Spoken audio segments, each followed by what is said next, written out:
On this week's show, we're discussing everything revealed at this week's Nintendo Switch Direct, including some PlayStation exclusives coming to the Switch, Ubisoft shipping its top assets off in the wake of Assassin's Creed Shadow's success, and Warner Brothers Games cast the killing curse on Hogwarts Legacy. All that and much, much more on this week's GamerGuild Podcast.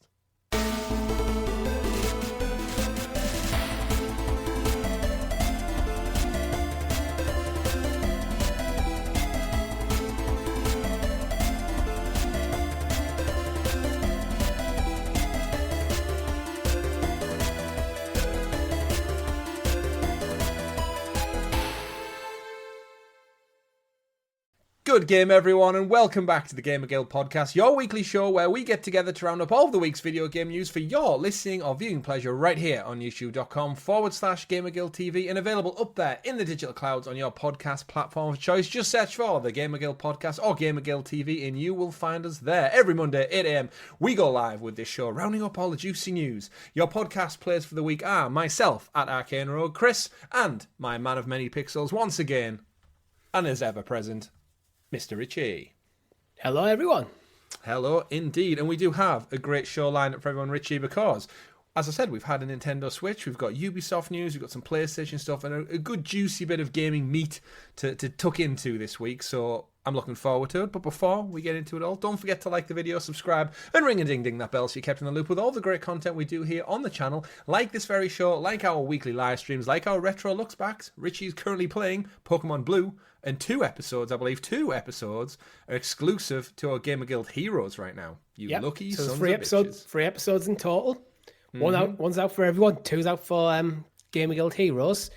So I will say I am actually playing this on an emulator because Nintendo like to shoot themselves in the foot.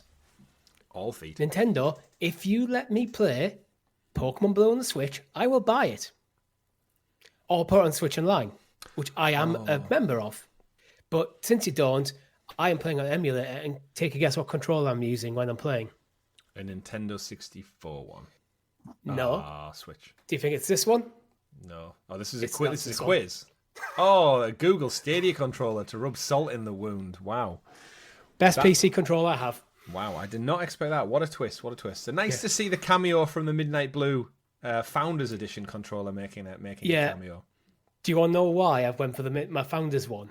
Because all my other ones are in a cupboard upstairs in a drawer. Mm-hmm. This one is actually on one of my shelves up there. Yeah, this one's part of the set, so it was the closest one to hand. I've time capsuled all my Stadia stuff in our Stadia bags that they sent us when it first launched, with the badges, stickers, and all the memorabilia. It's all been time capsuled, and one day in the future I'll get it out and probably sell it on eBay. But I digress. So yes, we've got loads of content up on the channel. We've got, of course, Pokemon playthroughs. We've also got The Last of Us playthrough, which part 2 specifically, which myself and Richie are working our way through. We're reaching the end now, as we are on the cusp of the season 2 of the show beginning once again in about a fortnight or so's time. So keep it locked, keep it tuned so you're kept in the loop with all of that great content. But of course, you're not here for that. You're not listening along in your commute to work for that. You're here for all the juicy video game news, Richie. But we can't get into all that because we always start our show off by talking about what we've been playing at the moment. So aside from Pokemon, what have you been dabbling in out there in the gaming universe? Pokemon. Just Pokemon. A different Pokemon? So I have been meaning to get back to Indiana Jones because I haven't played in over a week, and I probably will play quite a bit over the course of the weekend. You've chosen poorly. But because what's happened is I've been kicked off the TV since my girlfriend got Assassin's Creed Shadows. That classic relationship problem. Yeah, so I don't play. I hate playing my phone. Kishi's suck.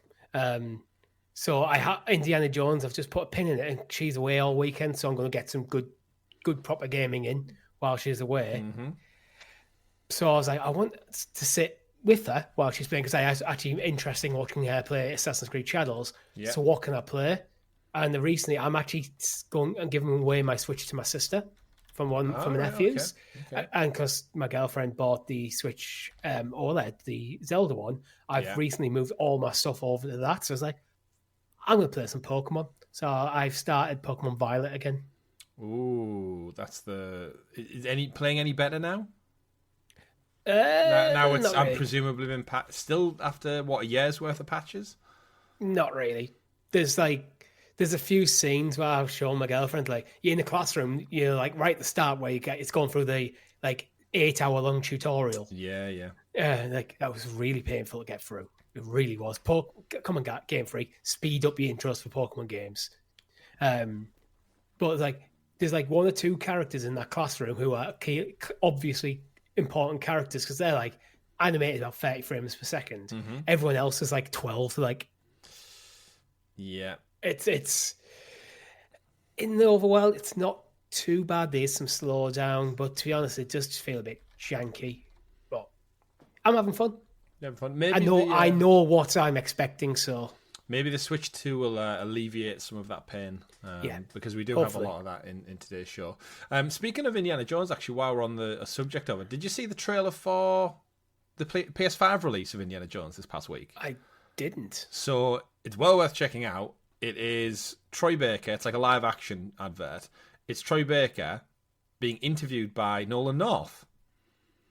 And obviously that's got deeper ramifications in the video. It's a proper video game advert. There's loads of... They're basically in like an antiquities room and they have a really good back and forth joking about... Nolan's just brought... He goes, we have a limited time. He's like, a new office? I like it. He's like, yeah, just broke in an hour ago. We have to get out of here quick. And they have a really good back and forth where he gets his name wrong a couple of times jokingly. But he basically says you've been invited to a unique club of explorers and adventurers, and they go back and forth about what they prefer. He's like, oh yeah, trusty whip. He's like, I doubt that's ever useful. And he goes, always using it. He taps his head to say like, your brain, and quote unquote Nathan Drake says like, the trusty headbutt. And they go back and forth, like basically referencing two explorers. Then they talk about adventure and exploration. He basically reveals to him the box on the table, and it glows blue for the PlayStation. The Indiana Jones music kicks in, but it's like for me personally, Uncharted's my favourite franchise of all time, and Indiana Jones is one of my favourite movies of all time. And the games came out, and I'm a huge PlayStation fan. Seeing like these two just go back and forth, very witty banter. Theme tune kicked in, and it was just like, that is such a nerdy advert. Like it's only meaningful to people who understand who Nolan North is. Do you feel like this idea came from Troy Baker when he's talking about what the advert's going to be? He's like, I know what I need to do here. I'm going to ring Nolan. Yeah, we're going to get him in. See, the deeper meaning to all this, and why I put an even bigger smile on my face, is if anyone recalls, Nolan North and Troy Baker during lockdown started their own YouTube channel called Retro Replay, and they talk video games, and they went through and played together a couple of the Uncharted games. They began on The Last of Us, but then they had some kind of like falling out behind the scenes. The channel changed, the hands who looked after the channel, like the people behind the camera, it ended up getting sponsorships. Almost like when a YouTube channel hits that size where it starts having outside influence rather than just two mates sat down talking and having a laugh. It started as two mates sat down when it came to the business decisions. They couldn't agree what they wanted to do. Yeah, basically. And obviously we know now Troy Baker, obviously busy man in the industry, Nolan North as well in terms of voice acting. And I feel like either jobs got in the way or life got in the way, and then it seemed to get a little bit fractured, and then the channel, one of them stopped doing it, Nolan kept doing it, but like they didn't interact, they didn't talk on socials anymore, and nobody's seen them in anything. So this was almost, for me, it was in the internet, if you go look at the comments and such, it's almost like not only is it two great explorers and characters and voice actors together, but it's actually two best mates hanging out and being pals again on screen. And that was like a double smile on my face. So yeah, great advert. If you've not seen it, the acting and the timing for the comedy, and it's really, really good. So yeah, go check that out. And of course, PlayStation 5 getting Indiana Jones in just under a month now. But it's interesting again, Xbox game literally being marketed. It gets its own unique PlayStation advert that will have needed a whole marketing department, and to have like even just a blue light in an advert is so like non-Xbox. But as we get into the news for this week's show, you'll see like the barriers and the walls between console exclusives and console video games is it's virtually non-existent in 2025. Like, it really isn't. Good. It's great for consumers. And whatever makes you the happiest. Absolutely. The motto of our channel here. But yeah, I've not really been playing much, Richie, other than kind of powering through Assassin's Creed now. So much like your girlfriend, I'm sure many members of the audience, I'm really just getting into that Assassin's Creed groove now. I'm going checkpoint to checkpoint, outpost to outpost, assassinating bitches left, right, and centre. And yeah, I just feel absolutely powerful. I will say, to get the most fun out of this, go into the settings, turn on instant assassination mode. So if you come across so the level, similar to when you've played Origins and such in the past, the map's broken out in, as you'll know, difficulty areas. So if you get to a base and you're like level 5, but the shinobi in that base is level 10, and you stab him in the neck, that will not kill him. And then you have to have this fight, everyone's alerted in the castle, shit pops off. If you turn on instant assassinations, as would happen in real life, if you stab someone in the neck, they go down. No matter what level they are, their artery has been severed, they are dying in a pool of their own blood. So yeah, it makes the game just so much more fun. So it almost encourages stealth, where if you're tactical, if you scout it out, if you do the assassin part of the game, you can wipe out the whole base of top-level enemies without having to get into some awkward like melee where people are alerted, people come flooding in the castle, gets out of hand. I get watching it. Mm-hmm. To be honest, I think it's amazing. I can't wait to actually get my hands on myself. It's definitely pretty much next up in line for the next big game I'm going to play. Mm-hmm. But there is a few things where I almost feel like they're stuck between two ideas and what the game could be, which I think they've done execute well with the two characters. Yep. Where you can see that they want a big part of them wants to return to this being a proper Assassin's Creed game. Yeah, because now it seems to be the main character. That's who, more than Yasuke. Yeah, that's definitely. I haven't got back to Yasuke still because even though we spoke about last week, is you get to play as both of them, and then it kind of doubles down on Naoe's story. Because I'm having so much fun with Naoe, I'm just kind of exploring the map and clearing it. Like I haven't really had a reason to push the actual main campaign on yet, because I'm happy doing side stories, little side tasks, clearing the area, clearing the map, exploring just little side quests, and I'm getting fulfillment from that. So it's almost going to be quite jarring, I feel, when I get back to Yasuke and I'm like, oh, this guy's just a big brute and he's not stealthy or nimble.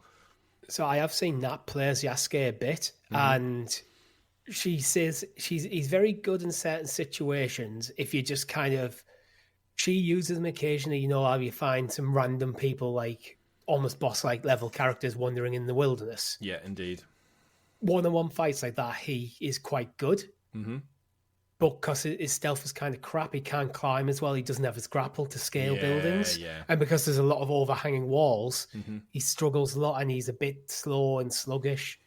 It feels like the existence of his character, other than narrative reasons, is there for the people who like Assassin's Creed to just be another open-world action RPG. Yeah. If you want to play it as just a warrior. If you want to play an Assassin's game, now is the way to go. It feels like they've done a nice way of integrating both play styles, but I do like the idea of the instant assassinations. Yeah. Because it feels like just an action game when if I can't assassinate someone properly, then what's the point? Yeah.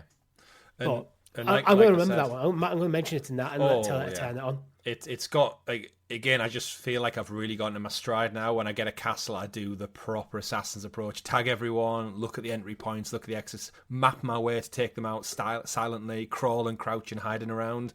And I'm able to clear full bases without being spotted. And even when you do, you got the quick, like, shuriken throw, take them down, and it's like, I'm just really in the groove now. I've got a couple of hours under my belt. There's definitely still a bit of jank in the parkour that I've seen. Oh yeah, yes. But I'd tell me an open world game that doesn't have a bit of jank stuff. Like Horizon Zero Dawn has stuff like that where it does. It's not game breaking, and I am excited for an Assassin's Creed game. Wow. And so you should be. Yeah, the Ubisoft posted earlier this week as well. It sold over 3 million players or something in 48 hours. So it's smashing numbers. I think it finished second in terms of overall sales or players compared to Valhalla. So it's not quite Valhalla, but Valhalla was Ubisoft's biggest thing ever. So again, I think with all the criticism and the politics around Ubisoft at the moment, coming just short of Valhalla's probably really good for the bottom line right now. It's interesting that Valhalla is sold so well because I think generally speaking, if you ask 10 people, at least half of them would say it's the weakest of the remake of the new trilogy. Yeah, I think it probably did better because Odyssey was a lot of people's favourite. And I think going into Valhalla with the energy Odyssey brought, it almost had like a bit of an extra wave it was riding. And then by then everyone's bought it and playing it anyway. So... And to be fair, Viking and Viking mythology has been really big in pop culture for probably the last decade, so it probably had a bit of an uplift from that not too. Not really an Assassin's Creed game though, is it? No, not really. I had a lot of fun with it. I played like 80, 90 hours, but it's not an Assassin's Creed game. Yeah. But we digress, of course, because we do have a busy show, ladies and gentlemen. Go check out all of our streams. The Last of Us is up there, Pokemon's up there, as I said. And there are first looks for Assassin's Creed if you're looking for that kind of thing. And, of course, we'll be back playing stuff this Thursday. So do join us, do check it out. We do appreciate seeing our members in the chat, keeping us ticking over. But, Richie, we can't get into the next part of the show until you introduce us to the graciously gathered GamerGuild Gazette, a.k.a.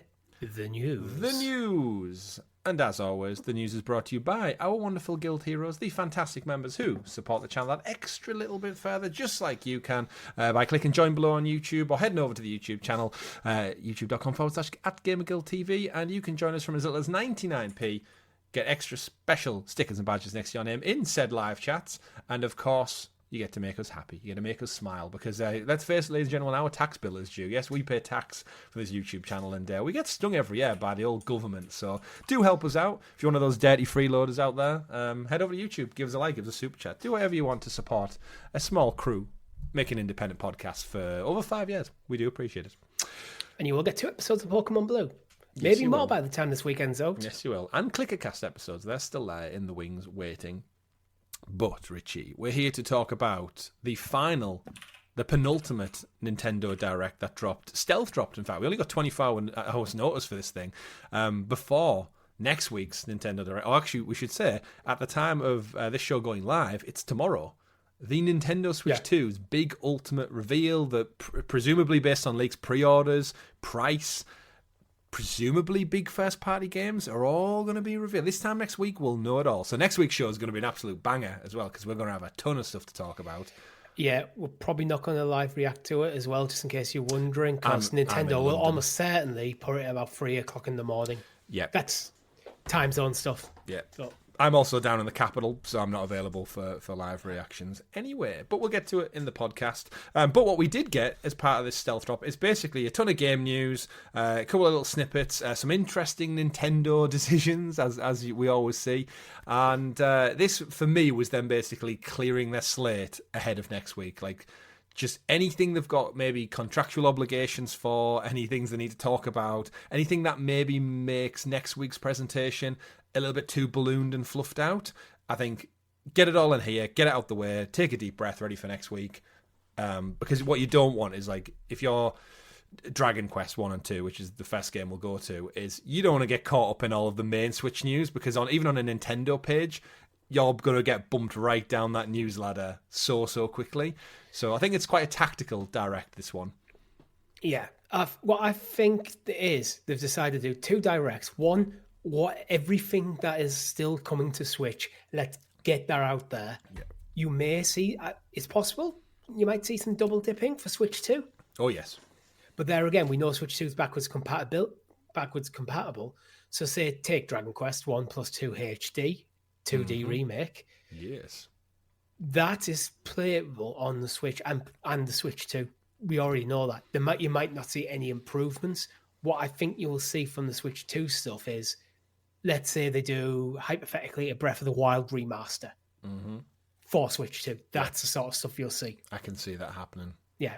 Keep Zelda at the forefront. But let's get into it then. So we won't go into every game. There was a bit of filler, let's face it. There wasn't a lot of AAA stuff. And a lot of stuff didn't, unfortunately, get dates.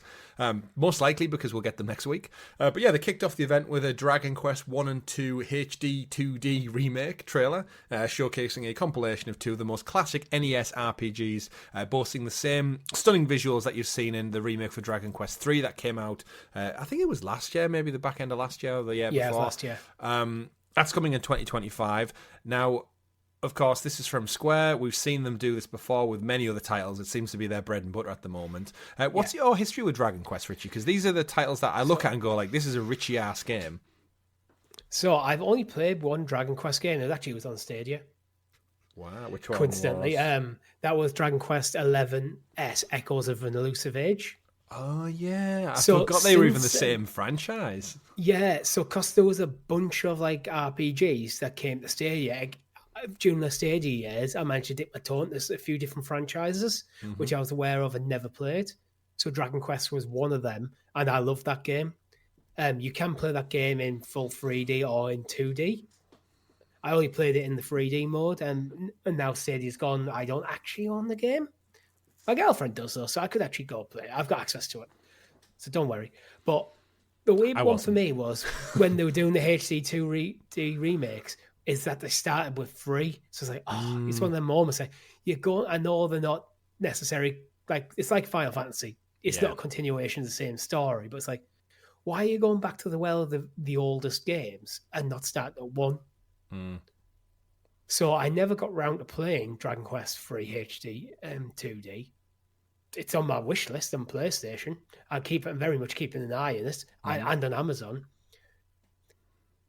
I think Dragon Quest 1 and 2 HD 2D is going to go into my wish list. I'm going to be keeping an eye on things like when it comes out, what's the price, how busy I am, and it seems logical, definitely right?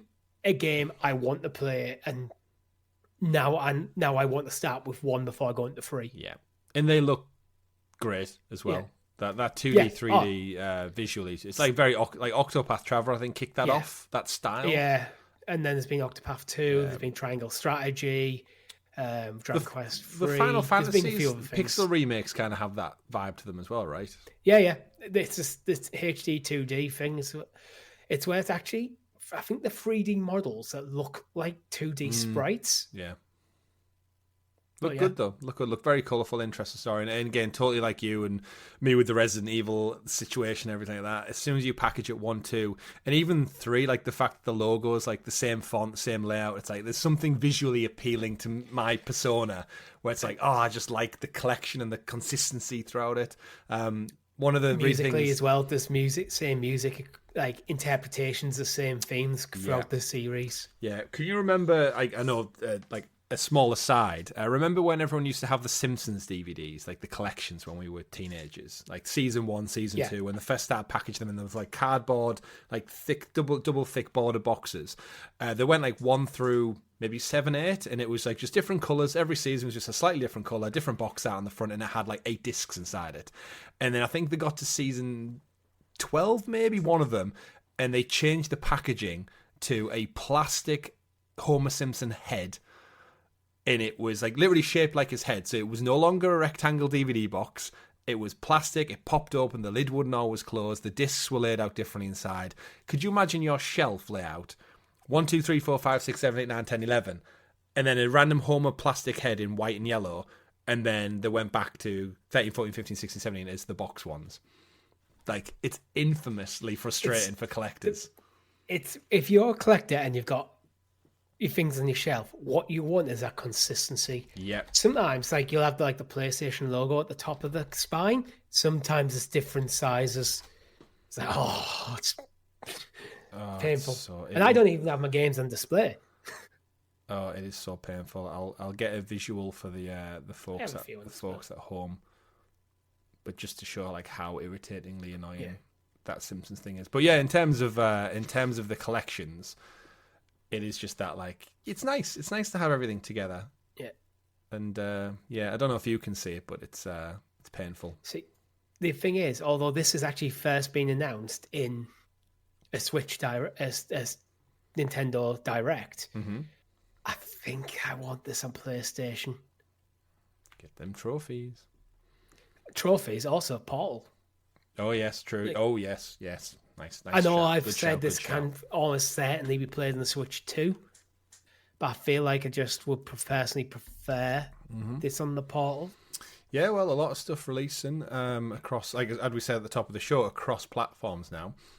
We got a few of the games release announcements. The AI, the Somnium File series returns. No idea what that is. No sleep for Kaname date. Again, it's like a lot of games. I always look at some and think that's so Japanese. It's beyond my comprehension. Yeah. Atlas showed off Redo Remastered, which again, similar thing. It's a random detective in a random anime world. So again, no disrespect to them. I just think knowing our audience and the type of people that we are, it's so far outside our wheelhouse. I don't think we have to worry too much about it. It's got my attention purely because it's Atlas, and I do like Atlas games, and it's a spin-off of the Shin Megami Tensei series, which Persona is a spin-off of. Yep, absolutely. So it's in that area. that vibe. We got another trailer for Shadow Labyrinth, which, again, I'd completely forgotten what this game was until I remembered it was that Metroidvania with Pac-Man, if you recall. It has like the actual 3D Pac-Man ball in like a Neo-style world. It looks like it's going to be a really good Metroidvania. It just, when you look at it, it's almost just missing that polish that I think we've came to expect from a lot of really well-done Metroidvanias in recent years. It almost, actually, to a degree, to go back to Dragon Quest, it's almost like that 2D, 3D.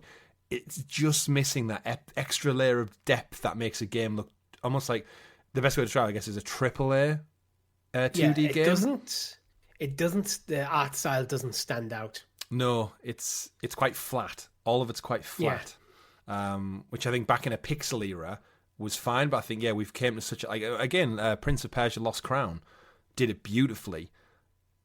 And I don't know if I can't recall which is the studio that makes this, but it just seems to be lacking that little bit of polish, which it's unfortunate because the concept of Pac-Man being in a 2D Metroidvania instead of just going up and down collecting dots and cherries is quite something interesting. But alas, we'll see. I know more of that. What you mean by flat. I know, although it is a 2D side scroller, Yes. You do want to feel like it's a 3D world. You want to feel like there's depth there. Yeah, I mean, even Sonic used to do it, right, back in '92 with like with parallax scrolling, everything. Which this game almost certainly has, but I don't know. Just like the backgrounds feel like backgrounds rather than what's off to the side of the character. Absolutely. We did get a couple of other things. DS farming games, Story Seasons came out. There was quite a lot of cozy games in this, which is very Nintendo at the moment. Disney Villains Curse Cafe got a shadow drop, which looks like a 2D card game. You get Disney villain characters and they're running a cafe. Witchbrook was another one they showed off, which is a life sim where you learn spells at an academy for witches and you find friends and make true love. And it kind of just repeated itself a couple of times over. We got a trailer for Gradius Origins, which was one that really, when I saw it, it actually took me aback because I've never played a Gradius game, but I've heard of it being like resounding success in the past. And you must have played one in like a weird on holiday. In an you get like a single arcade cabinet. Absolutely, like but what really shocked me just watching the trailer was like the left or right scrolling ones. They're basically zeroing, which is the Sega game that I absolutely adore as a kid. The soundtrack's epic.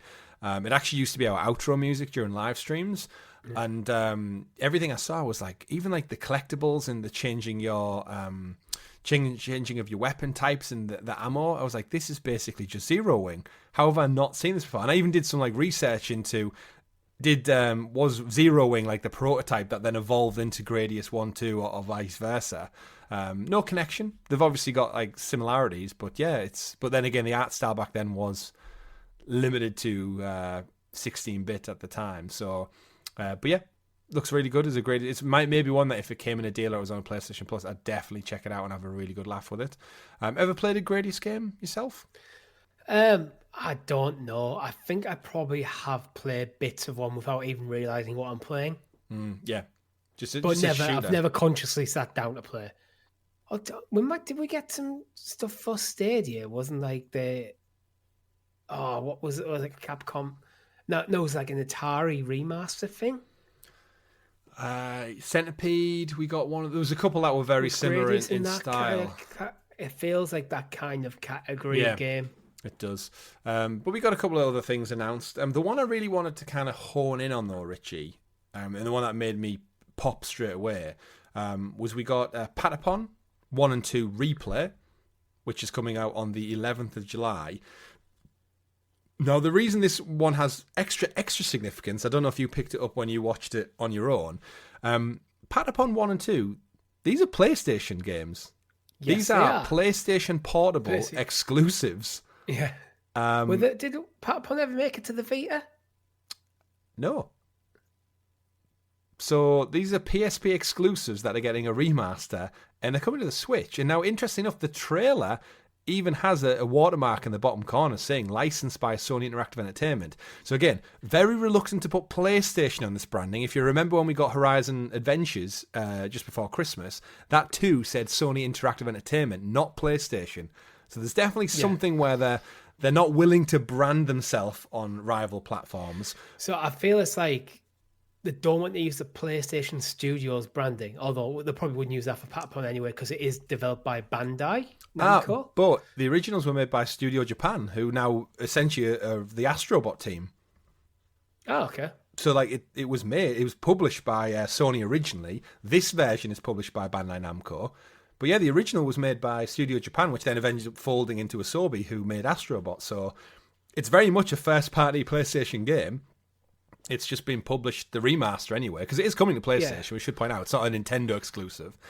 But yeah, it's. I saw it and I was like, Patapon, or Patapon, as you should accurately say.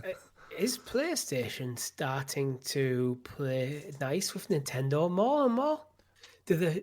Are PlayStation now looking at Nintendo going, we're not direct competitors. Mm-hmm.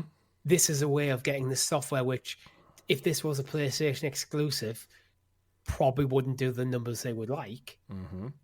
Bandai want to do a remake of it. Let's put it on the Switch as well. Yeah, and it's made for the Switch because it was PSP originally, so the format, the layout, the minimal buttons and input prompts, they translate the Switch. It's colourful, it's bright, it's got music to it.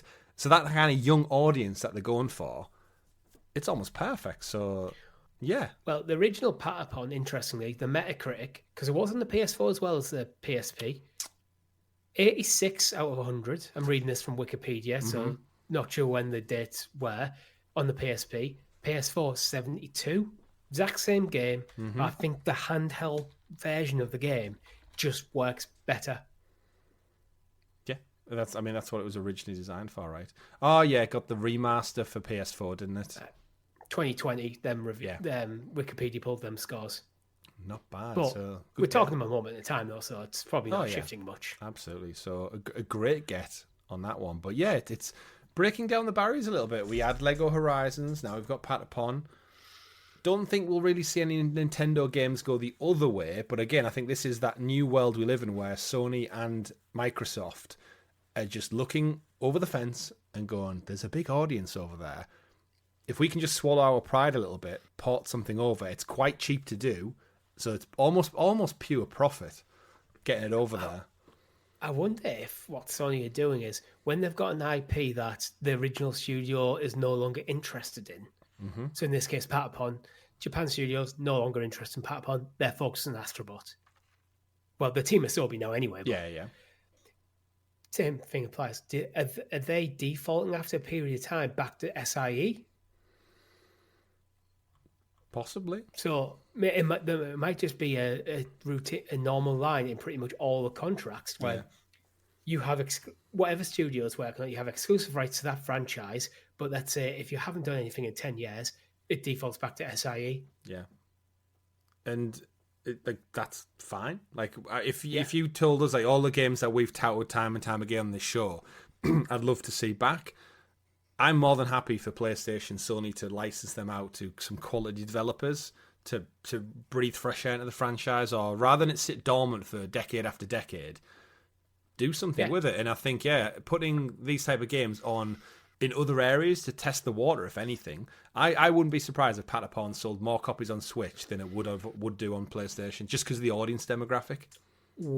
Easy. So if you think about this as a portable game predominantly, you're talking the numbers of Switches versus the number of PS Portals. Yeah. Which is winning. Crazy stuff, right? They might have more love from the old PSP crowd.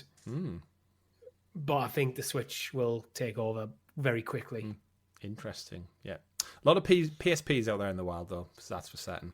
The second game I want to get onto, which is kind of a double hit from this, is we're getting Everybody's Golf Hot Shots. And again, kind of to go back and give you a little bit of history for those who don't know much about the history of Hot Shots Golf, or I should say Everybody's Golf, is...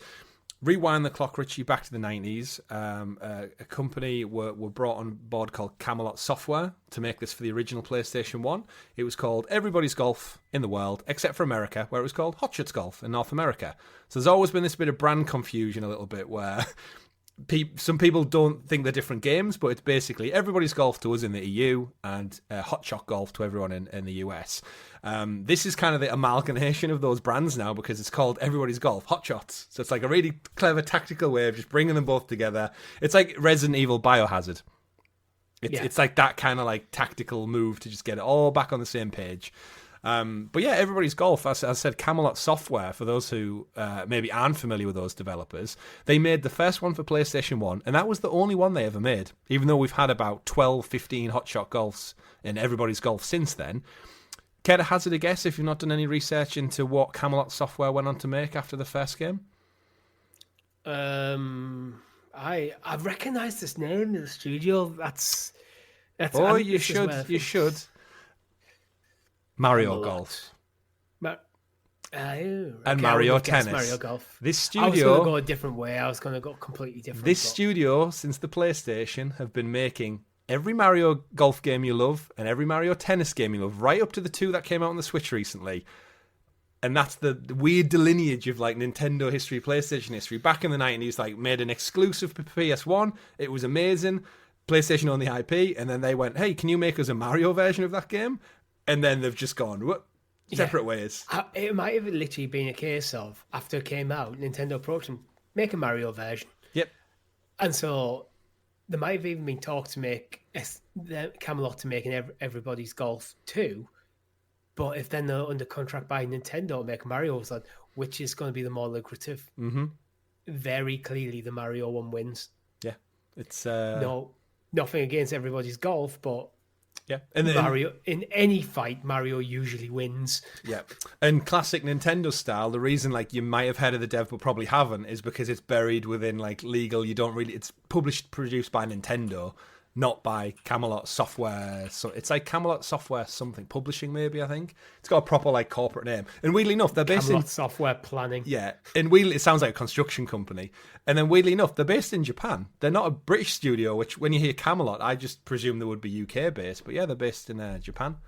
So again, for that Mario kind of PlayStation history, yeah, 1997 since the first one. So yeah, and I guess when you watch the trailer, it is pretty much just Mario Golf, but you're playing with like humanized characters as opposed to tiny plumbers and, and giant turtle monsters. But yeah, it comes with all like kind of sorts of new modes. But everyone loves a golf game, don't they? And somehow they're not owned by Nintendo. Nintendo haven't really got into the whole buying up studios thing. They seem to have like almost exclusive deals with them. It's like, you're going to make all the Mario Golf and all the Mario Tennis games. Yeah. But we're not going to buy you. Yeah, just keep working together. But then it's definitely like a weird full circle story now because Everybody's Golf Hot Shots is on Switch. So you've now got Origins started on PlayStation, and then here they are now. You've got a PlayStation game, for all intents and purposes, being released on Nintendo platforms once again. So yeah, that and Patapon, double punch here of essentially PlayStation exclusives coming to other platforms. So yeah, it makes for an interesting kind of just something that I didn't expect to see in a Nintendo Direct. And yeah, interesting little bit of history there. Anything else you want to pick out, particularly from the Nintendo Direct, Richie? Any more big titles to touch on? We got a couple of updates for some Switch games. We should try and understand. There's no other games that really jumped out to me personally. I guess we should address the High Life has gone to Switch. That's worth noticing. Pokemon Legends ZA got another trailer, but to be honest, I don't think after watching that trailer, I don't know any more about the game. Yeah, it's a bit of a nothing trailer. I feel like it was in there because I don't know why it was in there. Metroid Prime 4 Beyond gets a new trailer, and it looks exactly like I'd expect a Metroid Prime game to look, which is a good thing. But no dates on all this, right? And again, we can say this now because Sod's Law, 24 hours after the show goes live on Monday, Tuesday's Direct will have. It's coming. It's a launch game. This is the date for it, in line with the Switch too. Prime 4 and Pokemon, I am almost certainly expecting to hear date after we know the date for the Switch 2. I think that might be why we're not getting dates. Yeah, well, things like Dragon Quest being third party, could fall into the same category, but also could just be a case of Square don't quite know and they're only committed to 2025. Yeah, we've had a few leaks actually come out over the last couple of days of suggesting that Best Buy in Canada, I believe, shout out to our friend John Scar, not that he was the leaker, but I know he works there as a reviewer. The leaks apparently saying pre-orders are going up pretty much next week, so I wouldn't be surprised if it's the announcement and then immediate pre-orders, similar to like how Apple and stuff do it now. And then with a release date in and around June time. So I'm thinking Pokemon probably back end of the year, late November, as per tradition. There's usually, it's usually around my birthday. It's usually around mid-November, 17th. It's quite often a Pokemon game. And then you're going to lock in probably, as you said, a couple of remasters to launch with, probably a Zelda, and then we're expecting Mario Kart, right, for launch day, bundled in. Mario Kart probably launch. I'm going to go as far as saying the Switch 2 Direct starts with a proper trailer for Mario Kart rather than just a teaser. Yeah, I suspect as much as well. And a couple of bits more information. But yeah, they eventually kind of got away from the games and went into your typical Nintendo. They brought Miyamoto out as well, which usually when Miyamoto gets out there now, he's not there to talk about games. It's usually the theme parks or the movies or as like the big head honcho. But then, they pivoted and started talking about two, I guess, business decisions in the middle of this game reveal trailer in typical Nintendo fashion. And they did the whole, please be happy, or please be surprised, or they always instruct you in their interesting translation model.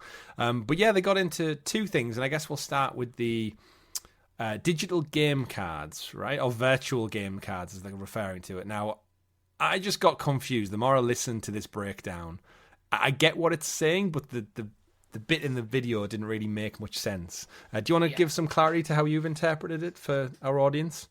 So my interpretation of this is, at the moment on the Nintendo console, if you buy a digital game, it's locked to your account. Nothing much you can do about that. Unless I think you can play if you have two. I'm not actually sure. It's like a share. Yeah, I think like your account's logged into two devices. I'm going to have to test after this video and let people know in the Discord how it works, because I've got the digital version of Smash Bros. If I log on my girlfriend's account, can I access my digital copy of Smash Bros? I don't think so. On the same console. All right, I see what you mean. Yeah, because we're both on the same software. I don't know if it works, but hypothetically, you own a Switch, I own a Switch. If I wanted to lend you Smash Bros, I just can't. Can't be done. Yeah. To be fair, you couldn't with PlayStation or Xbox either. So. Yeah, but if I had the card version, I could just go, there you go, Chris. You plug that in, off you have fun. What I believe the virtual cards is doing is allowing you to do that with the digital version, where you effectively, any digital software, you get a virtual game card. Yeah. So if I'm using it, that's now bound to my account, but I can lend you that digital game card so you can play my digital version, which while you have it means I can't play. Yeah, so just like if I took your cartridge, you couldn't play it because I have the cartridge. That's, I think, what they're trying to get to. Yeah. And I don't think it's explained that well. It says you can share in your family, so I'm guessing they have to be part of your wider Nintendo family. You can have up to 6 people or 8 people, I believe, as part of your family group. And you can only loan them for 14 days, so there is a time limit on it, which I'm guessing after the 14 days, it doesn't explain it in the video, like you can just loan it straight back to them. Yeah. Because if you're not going to complete Zelda in 14 days. I can only lend you one card at a time. I can only lend it to you for 14 days. I don't know how long I can wait before I lend you another game, or can you lend me your entire library? Can I lend the same game to you again? Yeah. It looks like you can lend out to different people. So on the advert, it shows you can dish out 3 different games to 3 different Switches. So this is like mum or dad can dish it out to 3 kids separately. So mum and dad buy the game, I guess, and then they distribute to whomever they wish. I feel the idea of the 14-day thing is a thing to make things slightly awkward logistically, because if it's within your family group, it's not that big of a deal. If me and you were in a family group, you could go, Richie, Zelda, Smash Bros. It's reverted back to you. Can you ping it back to me? Yeah, that's not a big deal. But if it's to stop, I think, people trying to trade digital games. Yeah, It's give me a management. tenner and I'll give you the game, and then they're like, oh, they took it back. Like, how does having that work? that small piece of relative pain in how it can handle with the 14-day revision. Yeah, would probably stop people actually trading the shit online. Now, what I'd like to really know is, does the main primary account holder have the ability to just recall the game at any time? Like, can I give it to you and then go, actually, you know what? I'd like to play it now, Richie. Recall, and you're mid-game and it just goes, primary account users claim the digital game back, and you're like, oh, shit. I think the answer should be yes, but not while you're playing. If you're actively playing the game, maybe you should get a notification saying it's going to be recalled. And maybe, for me, ideally, then you have a timer. Yeah.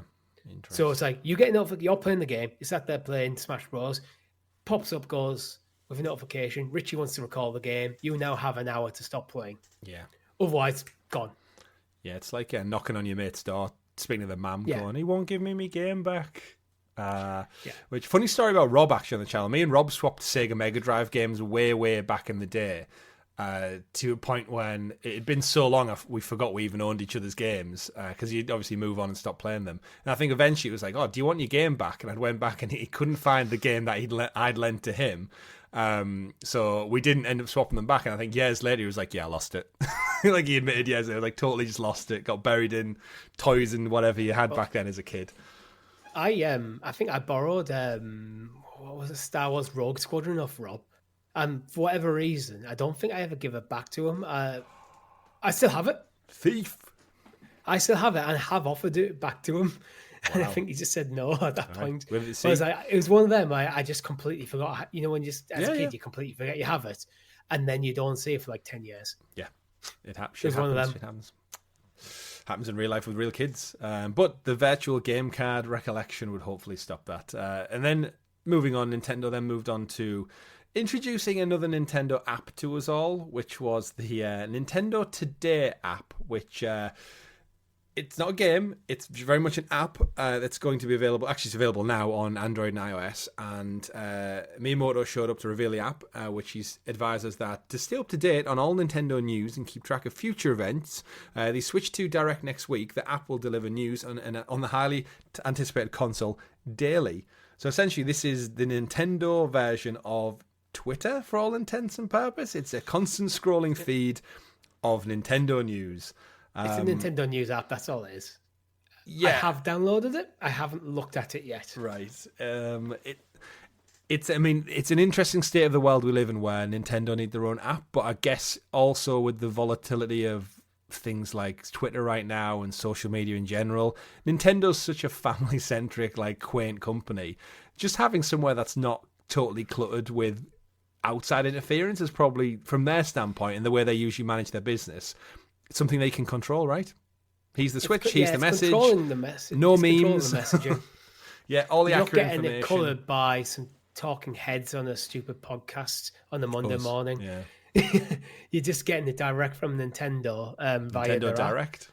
App. And they seem to be liking their mobile apps at the moment. Nintendo. Yeah, we got music, which I saw this week. They've released another couple of songs. It's weird. Do you know unify them? They're still not dropping all of the songs at one time for like game soundtracks. They drop like 6 songs and then go, the next 6 will come in the next lot. It's like, dude, imagine if Spotify did that. Here's a new album from the biggest artist in the world. You get 6 now. You get 6 in a few more months. Right, Nintendo, are you listening? You have the chance now, before this gets out of hand and you end up with 500 apps, unify it into a single app. I just want one Nintendo app. You can have Nintendo Today in there, you can have Nintendo Music, you can have the Switch stuff in there, have your storefront in there. All in one app. Just one app. One. That's all it is. One app. Yeah, don't do a Google and end up with like 1,000 different apps and end up shuttering half of them. Just fold them into one. I agree. And that was pretty much it. We got a couple other games. Tomodachi Life has returned for the second one, Living the Dream, which is weird. We got a cool look at Marvel Cosmic Invasion, which is the Doetamu people who made the Ninja Turtles game. Them doing a Marvel fighting game looks really cool. Ports of Monument Valley 1, 2, and 3, which are the mobile iOS games, which have won loads of awards. They're getting ported over. Saga Frontier 2's got a remaster. So there was a lot of stuff announced, but as you said, a lot a lot of filler that's maybe not for our audience, or we don't really have time to talk about every single game today. But yeah, overall thoughts on the direct? There's some stuff I'm interested in. A lot of stuff I'm not interested in. Some interesting business moves. I think it's a very fine direct. It had a job to do. I think it delivered. I think this is a solid 7 out of 10. There's nothing major in here. Nothing overly exciting. The bigger things, Metroid Prime 4 and Pokemon Z-A, felt a bit underwhelming because we didn't learn too much more about the games. We didn't get a release date. The new app, there was a huge story that came with the new app, which we'll tackle in the later story. But so Nintendo, they do sometimes know how to launch an app. Yeah. But yeah, solid, if not, but not exceptional. Not exceptional. And speaking of non-exceptional, let's move on to our second story of the week, Ubisoft. It is harsh, but I needed a segue. On the back of Assassin's Creed Shadows launch and success, Ubisoft have made the business decision, which we've talked about rumours and speculation in recent weeks on the podcast. Ubisoft have officially announced that they are spinning off Assassin's Creed, Far Cry, and Rainbow Six into a new subsidiary in partnership with Tencent. In a complicated corporate move, they're essentially creating an in-house subsidiary, and the important IP seemingly is moving across. The new company, valued at €4 billion, will receive a 1.16 billion cash injection from Chinese giant Tencent, who now will own a 25% stake in the organisation in return. In a statement, Ubisoft said the move was down to assisting to drive further increase in quality of narrative solo experiences, expand multiplayer offerings with increased frequency of content release, introduce free-to-play touchpoints, and integrate more social features. I don't know what angle you'd like to tackle this from first, Richie. Assassin's Creed comes out, they make loads of money, and then they announce this off the back of it. Do you think are they waiting for the financial year to end? Were they waiting for Assassin's Creed to make big money before doing it? It seems very suspicious that they drop this literally within the same week of Shadows launching. Possibly. I have no idea. What's their goal Assassin's here? Creed is. I think the whole point of the restructure is because he's now under a different subsidiary. Mm-hmm. Assassin's Creed, Far Cry, and Rainbow Six, which are their big hitters financially, are being separated from the other stuff. So I actually think this is a good move from a gamer point of view, because it means the Assassin's Creed isn't hanging a shadow over the rest of their IP. So things like that are not expected to do as well as, say, an Assassin's Creed, and now technically in a different company as part of the Ubisoft family. Mm-hmm. So when it comes to things like shareholders and investors and stuff, if you're really just interested in the big bucks and you don't care about it, you can go for this new subsidiary. If you're more interested, which probably gives Ubisoft, I'm hoping, more license to have more creativity in their other games, because there's less wider pressure. Yeah, if you're just an investment banker who knows nothing about video games and you're looking at the potential of new Splinter Cell, and you're going, will this sell as much as Assassin's Creed Valhalla? And East Gill One goes, well, no, of course not. Then they're like, well, why are you doing it then? It's costing as much. Yeah. That's where I'm trying to get to, is where now that investment bank is not looking at Splinter Cell, doesn't give a fuck, it's over there. Doesn't own shares in that part of the company. Yeah, I think it's that kind of move, which probably could be good. It feels to me like asset stripping, which, because Tencent have a quarter of a stake in this, it strikes me as Tencent didn't want to buy the whole meal, so they're just picking the bits they want in negotiation behind the scenes. And eventually they're going to up their stakes. And before you know it, Tencent are going to own Assassin's Creed, Far Cry, and Rainbow Six. And whatever the remnants of Ubisoft are left floundering with The Crew, Just Dance, and some other things. Can I just point out, for weird things that's happened, we're talking about a Ubisoft story here, and I took the optimistic and you took the pessimistic view. My pessimism comes from Tencent more than anything. It still counts. It does. But yeah, I guess it can't help but cast a light, not a shadow, on franchises that don't get moved over. Like, you must think the teams who are currently working on like the Splinter Cell game or Massive, who've just obviously wrapped up on Star Wars Outlaws, and they're probably hard at work on the new Division game now fully. Are they just like, are we not as important to you? Like, the Division did great numbers for Ubisoft. It's one of the most popular multiplayer games ever. That doesn't get to go with Rainbow Six, even though they're both Tom Clancy IP. Probably because Heartlands was shut down and Division 2 is pretty much on its last legs. And that's not a new thing. So it's like what the Division 3 looks like. How far is in development is a big question mark.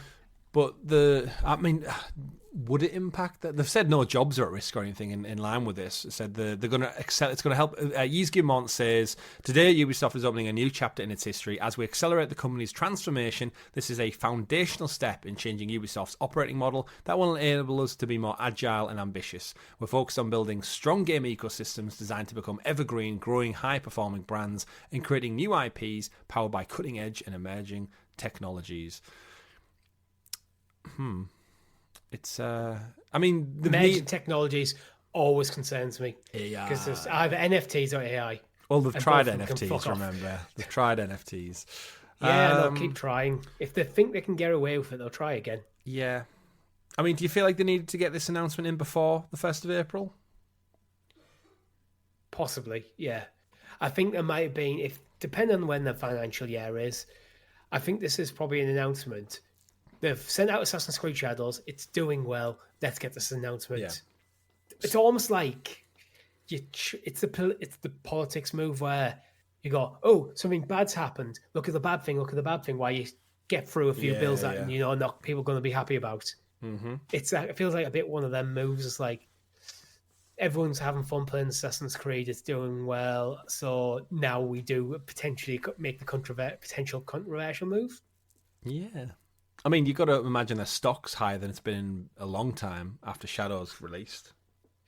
I don't know. I'm going to have a quick look. You would hope, wouldn't you? Stock. The biggest IP franchise ever. It must have gone up.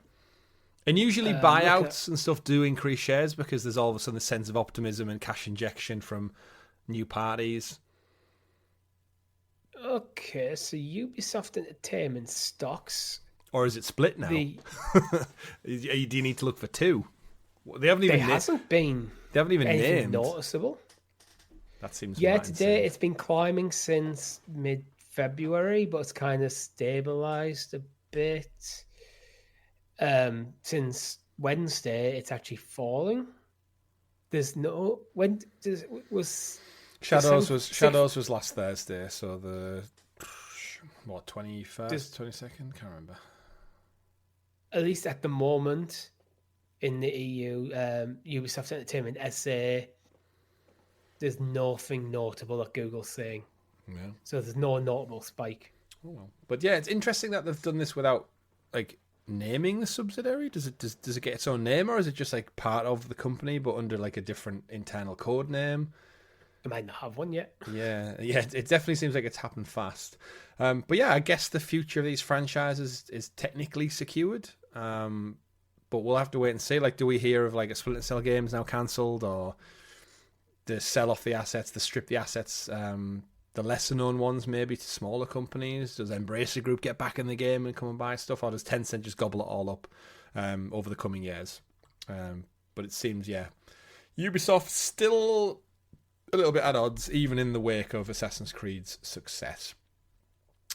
Speaking of success, Richie, the PlayStation Plus membership seem to be having a great month this year. There was an article that just came out stating that there's about $450 worth of games have already dropped onto the platform. Considering we're only in March, still that's a decent value return in terms of like RRP price to what you're getting included. We've also got PlayStation Plus games, the claimable games for the month of April coming up as well, and there's some decent ones in there. One specifically for me and a lot of our audience, actually. These are all claimable and playable from the 1st of April. But kicking things off, we are getting RoboCop Rogue City on PS5, the Texas Chainsaw Massacre on PS5, PS4, and Hacker's Memory on PlayStation 4. So overall, terrible month, but the one that stands out for me is, of course, RoboCop Rogue City. It's I don't a game. think it's terrible. Texas Chainsaw Massacre, isn't it like one of them asymmetric multiplayer games, which is a bit like Dead by Daylight kind of thing? Yeah, that was quite fun. To RoboCop Rogue City is a solid AA. Yeah, don't care about Digimon Story, Cyber Sleuth, Hacker's Memory. Yeah, I think it would be terrible if RoboCop hadn't done so well, like traditionally, because it would just be that standard AA one. But when it came out, it reviewed so well. It's getting DLC support coming later on this year, and I think it just caught everybody off by surprise. It's definitely weaker than last month, which had Dragon Age Veilguard, Sonic Colors, and 100%. And Ninja Turtles. Yeah, that's a fucking month. That was a cracking month. Yeah, and Dragon Age alone added a good like £50 worth of value, I would say. Yeah, if not more. Yeah. But RoboCop, the thing that annoys me is like this game, when it came out, I was like, I want that, but I'm not going to pay. I think it came out like £50 or something. So like a decent price for like a AA game, sorry. And then, it came down. I think I bought it on, I want to say a Black Friday last year for probably like a massively reduced amount, like £17-18 or something. You about to say you haven't played it yet. Haven't played it yet. It's sat there in its box, down there, ready to be played. And alas, it's now part of PlayStation Plus. But you know what? Like, it's both good and bad. Imagine if I'd bought... support the developer? Yeah, I did. Imagine if I'd bought Dragon Age as well. I'd have been shafted 2 months in a row on like a top AAA game. But yeah, I haven't played it yet. It's still... Dragon Age should be on my list of games to play eventually. Still just there. But shout out to Nacon who make it, because they did Terminator Rise of the Resistance, was it called? I can't remember. The Terminator game. Again, similar vein, did really, really well. Praised it for its aesthetics, the sound, the detail, the attention to detail that reflected the movies. And then RoboCops came out, the exact same thing. Praised for its detail, looks just like the game. You have the weight of RoboCop moving around and just really leaning into that 80s nostalgia. What do they tackle next for you? Like, it's got to be another 80s franchise. I'm thinking Predator. So, isn't the rights with Predator already with other people, aren't they? Possibly. But I mean, if they're just doing one-off 80s movies, what would you want from the 80s? Starship Troopers, that's already got a couple of games recently. Yeah. I think that like typical gritty Paul Verhoeven style.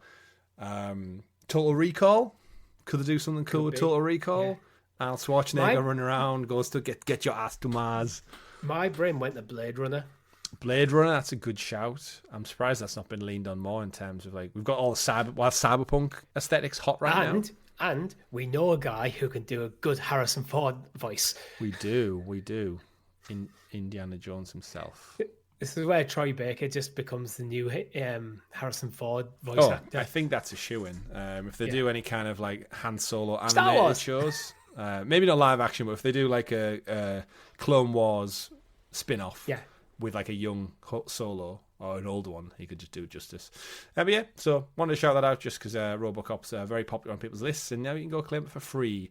One thing you won't be able to claim in the future, though, is Hogwarts Legacy Definitive Edition, because the powers that be over at Warner Brothers have decided once again to do something bad, and they've very much cast the killing curse on what's been in the works for quite some time, a Hogwarts Legacy Definitive Edition, which according to Jason Schreier from Bloomberg, that and the DLC cancellation comes part of the ongoing restructuring at the entertainment company's video game unit. The project was officially cancelled last week due to concerns that the amount of content was not substantially enough to justify the price that was being considered.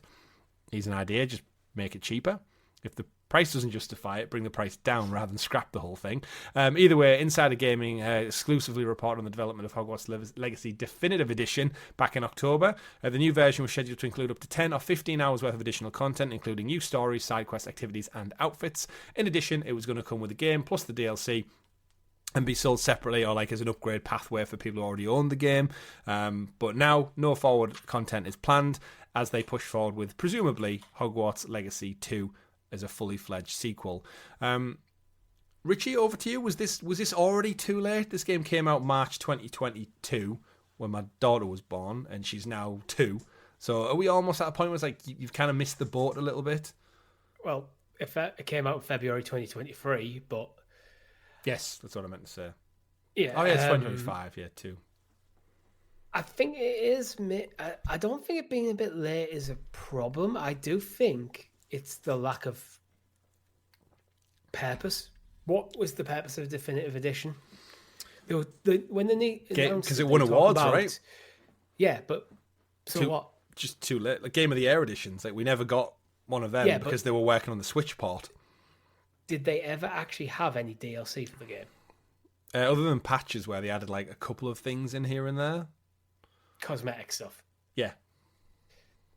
Yeah. So if you're very light on DLC, what's the point? Just sell the game in the DLC and you'll be fine. For me, if you're going to do a definitive edition, it's because you've got something definitive to put in. Yeah, that's concrete. That wasn't packaged with the original game that you want to put in there. So I'm guessing because when you read the reports, it suggests that they were working on new content for the game to make a definitive edition. It feels like they're putting the horse before the cart. It's like, we want to do a definitive edition, so now you have to make some new content so we can justify it.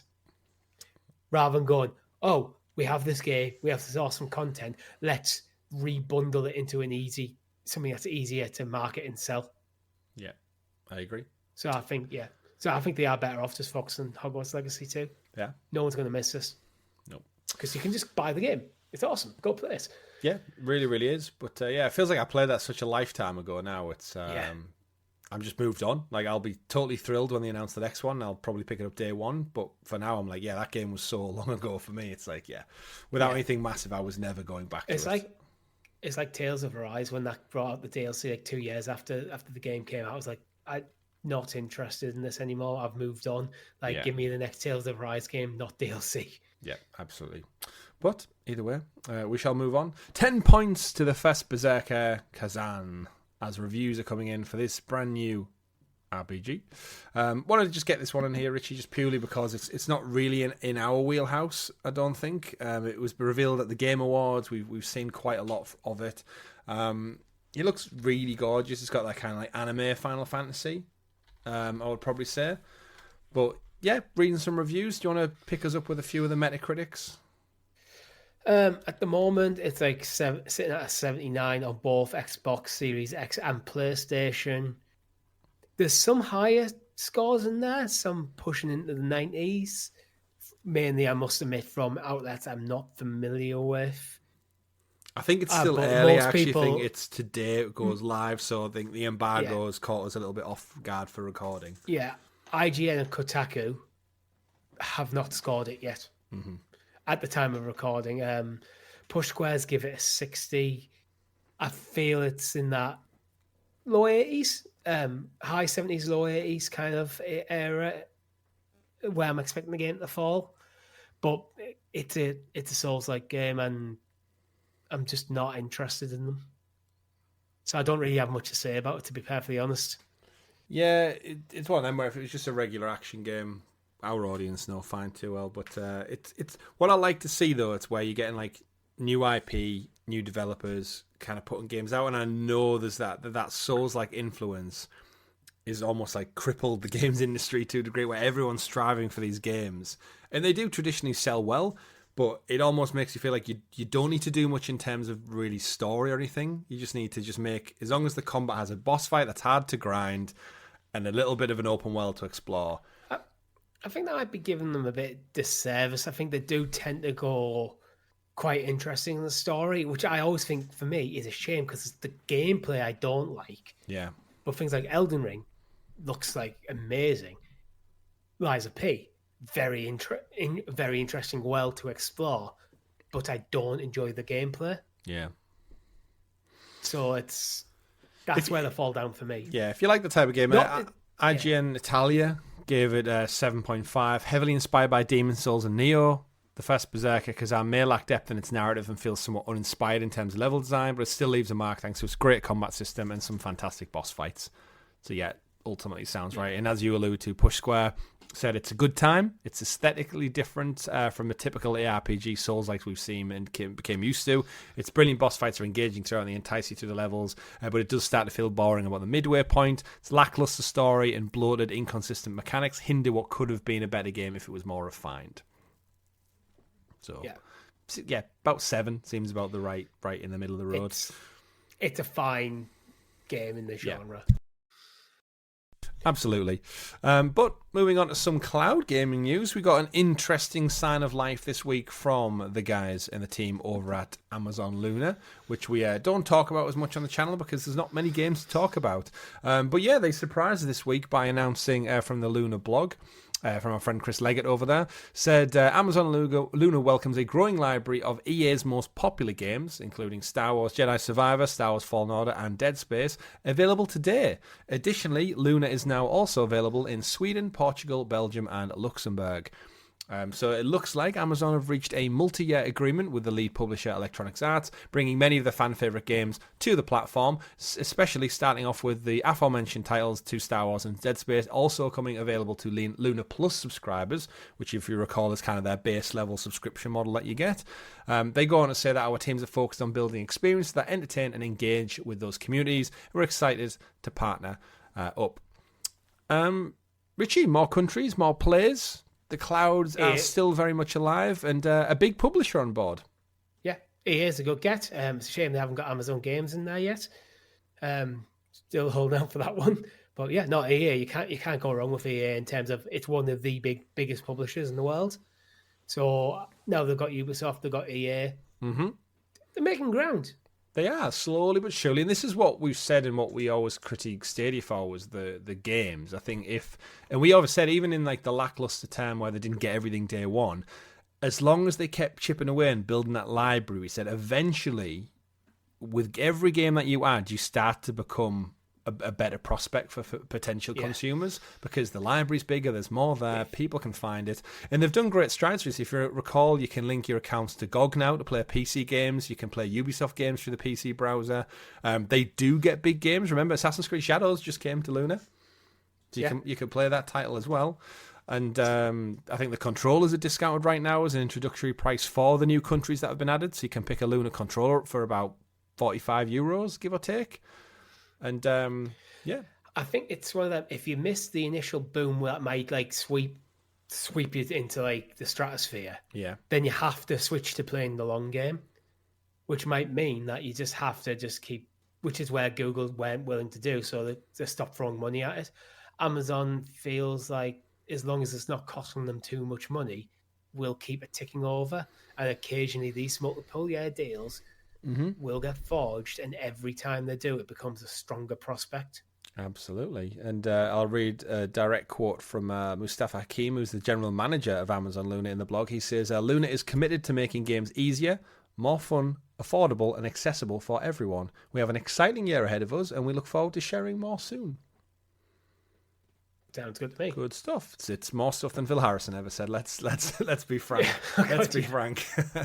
Did you actually see this week? I'm not sure. You know, Raccoon Logic, I want to say they're called, the developers who grew out of the team that made Savage Planet. Jenny the Savage Planet. Yeah, it was those guys. And then they got disbanded and they reformed as Raccoon Logic.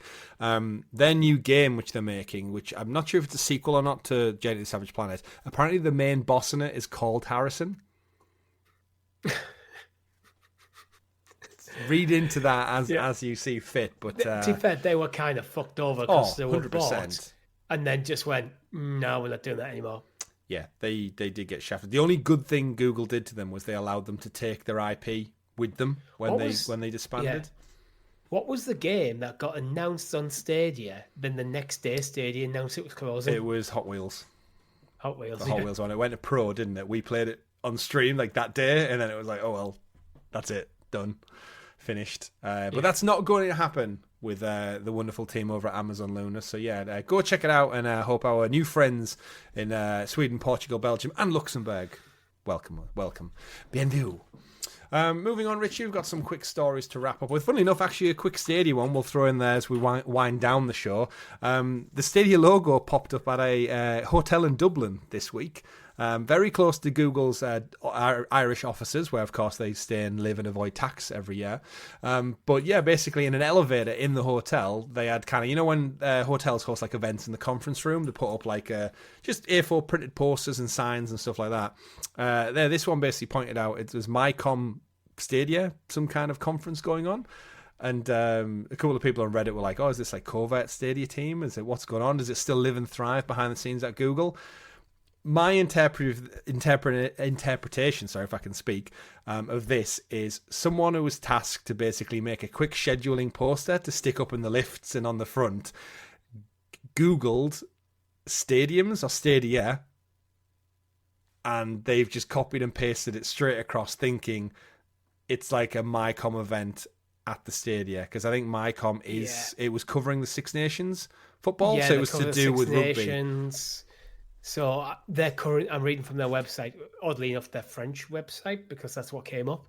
They had the top 14 semi-finals in Lyon, a rugby event, the Grand Departure from Lille, the Tour de France event, Premier League Liverpool FC.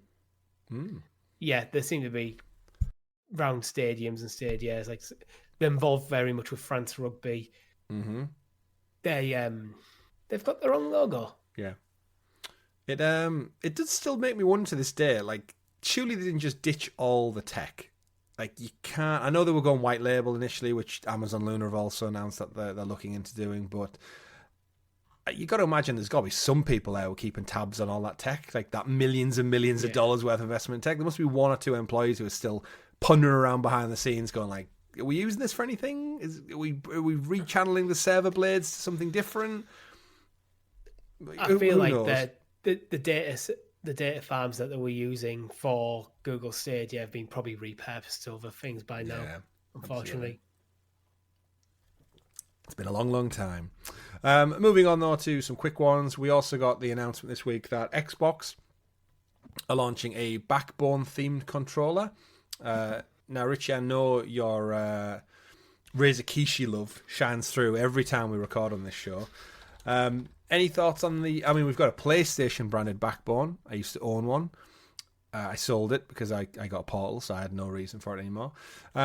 Any particular interest in this green translucent Xbox One? Not really. I think it does look nice. I do like the translucent. I do like translucent making a comeback. I still think they're massively overpriced. Mm-hmm. I've not used the Backbone, so I'm not going to comment on the quality and the feel of them. That's one of the things I don't like about the Kishi. I think it feels cheap.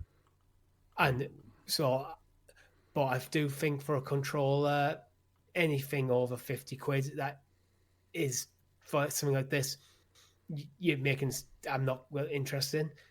But my main issues with Backbone and Kishi is I don't think my phone's a big enough screen. It's an okay solution. Yeah. For you when you're on the go and don't have anything else, but then it's also an expensive solution. So it's my interest in these devices is just minimal. Yeah, if it was down to about the 30 quid mark, 30, 40 quid, I might be interested, but it's closer to 100.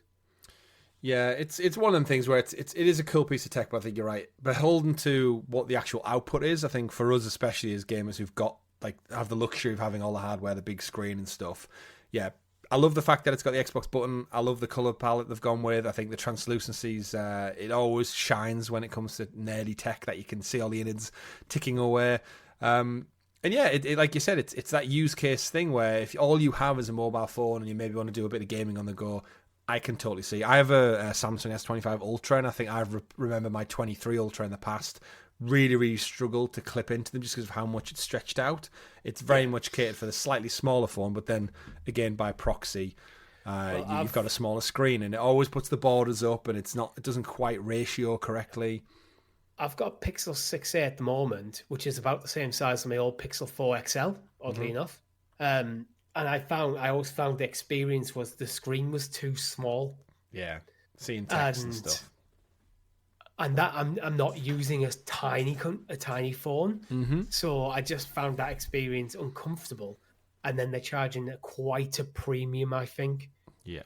And there's no cool features like in there. It's not like, if you compare this to the DualSense, that's the sort of price you're talking about. In fact, it's more expensive than the DualSense, but you're getting significantly less controller.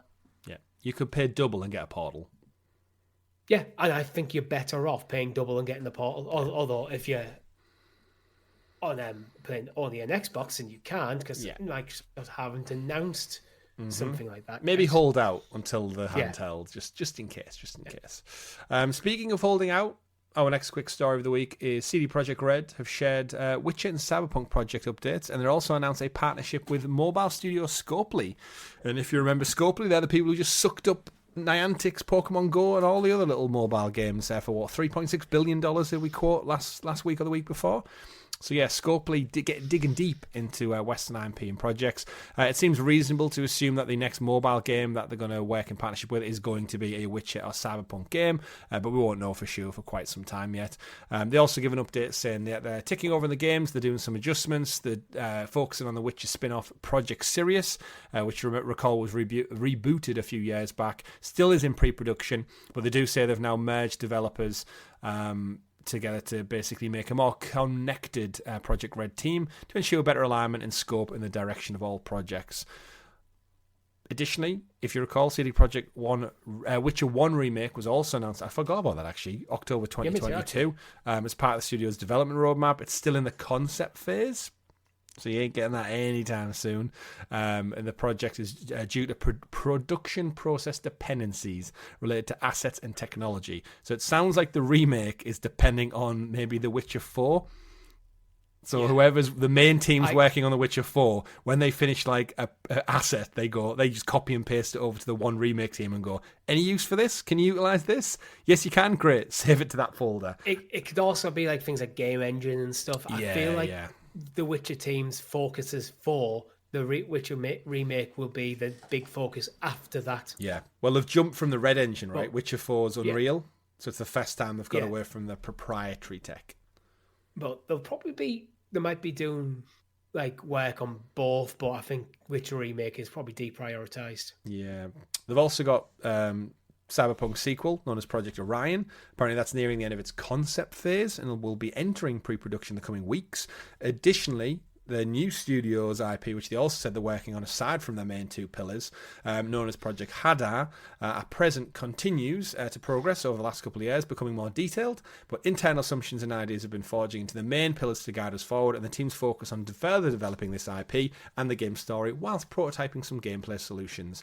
So again, it sounds like everything bar The Witcher 4 is pretty much in very early stages still, which even though CD Projekt have become a bigger team, and the finances have balanced out and everything after launch, I think it still seems like Witcher 4 is their main focus, and then they'll probably branch out into everything else after that. Probably expected 2027, 26, are you feeling? Next year or the year after?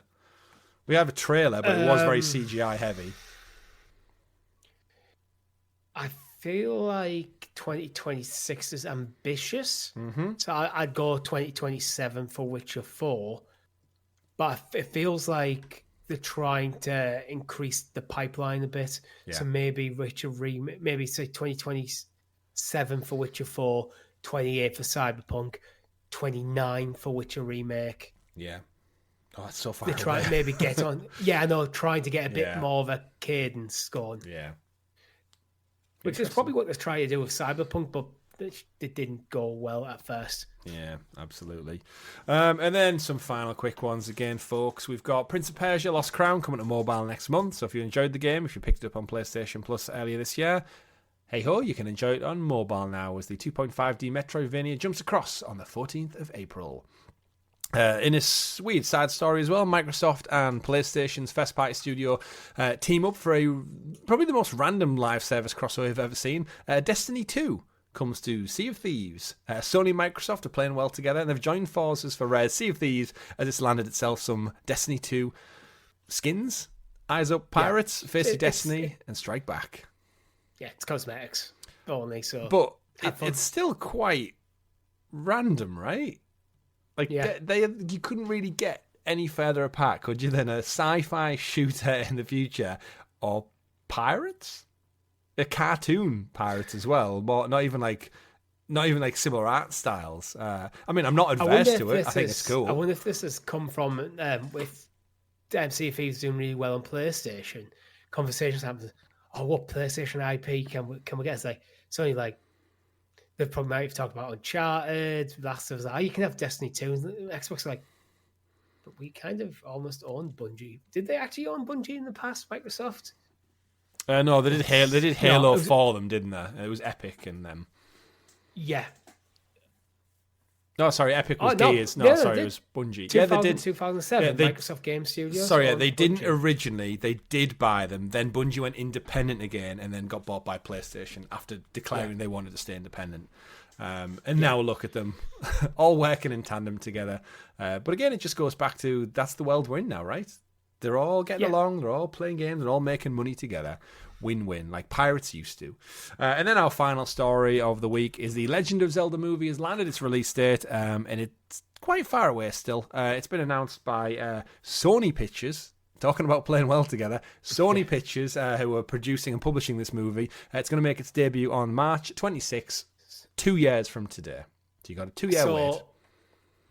The big news about this is, yes, Sony are involved. However, Miyamoto, the creator of Zelda, is one of the executive producers and is heavily involved. Nintendo are doing most of the financing themselves. I think it's more Sony involved for distribution. Yeah. Nintendo don't really have an arm in that business. But the director has been talking how... Because a lot of people, when you talk about a Zelda movie, probably will go... prefer it to be animated, probably in the style of Studio Ghibli. That feels like such a match made in heaven.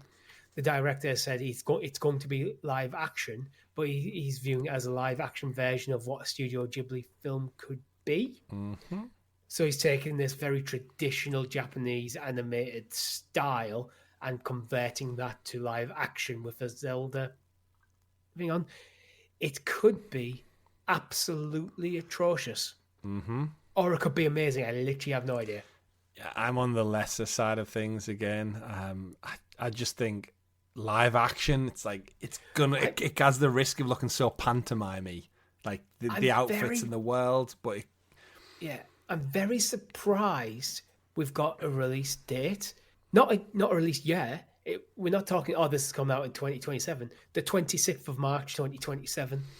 Yeah, we have Sonic 3 and Marvel planned 10 years in advance, so... We don't know when Pokemon ZA is coming out this year, but we do know when the Zelda movie is coming out in 2 years. That's the difference between movies and games, though, isn't it? The pipelines and stuff are so different and, I guess, fixed. They'll have, like, X amount of months to shoot, X amount of months for reshoots, and then all the editing stuff, they get, like, a year to do it or something. But speaking of editing, that's what we have to do when we round up this show, and that's been it for this week's news stories in the video game world. Thank you very much for tuning in, but... before we wrap up, we always like to end each show with a look back in history at the games that made us, Richie. This day in video game history, we go back to March 28th at the time of recording. Any good ones that you'd like to pick out for this particular day? So, there's a few games I've not played that I feel like I need to mention, like the Kingdom Hearts and Kingdom Hearts 2 both came out on this day. 23 years and 19 years ago, respectively. Ooh. Huge titles. Never played them. Legend of Heroes Trails in the Sky, 14 years ago on the PSP. I actually own that game on Steam. Never played it. That's what's jumping out at me on the 28th. What about yourself? Nothing on the 28th. I'd say the 29th, Parasite Eve for the original PlayStation, 27 years ago in 1998. RuneScape. You're about to feel very old. 24 years ago, RuneScape came out. RuneScape. Yeah, that's going to make it feel. 2001. What else have we got? A couple of Dynasty Warriors games have dropped traditionally, and then we'll go one more day in the future for March 30th. There we go. That's a good shot. The original Resident Evil, or Biohazard, as it was known in Japan at the time, 29 years ago. That's right. The Resident Evil franchise is almost 30 years old. 1996. Now, that feels like an old game. However, Final Fantasy 15 feels like a fairly recent game. That was 9 years ago. Jeez. Well, that's video games, folks, and that's the history of them. Just like this episode will now also become history. Thank you very much for tuning in and watching episode 85 of the GamerGuild Podcast, episode 456 in total. Mine has been Chris. And I've been Richie. We'll see you next week, folks. Remember, play wherever makes you the happiest. Goodbye and have a great week. Bye.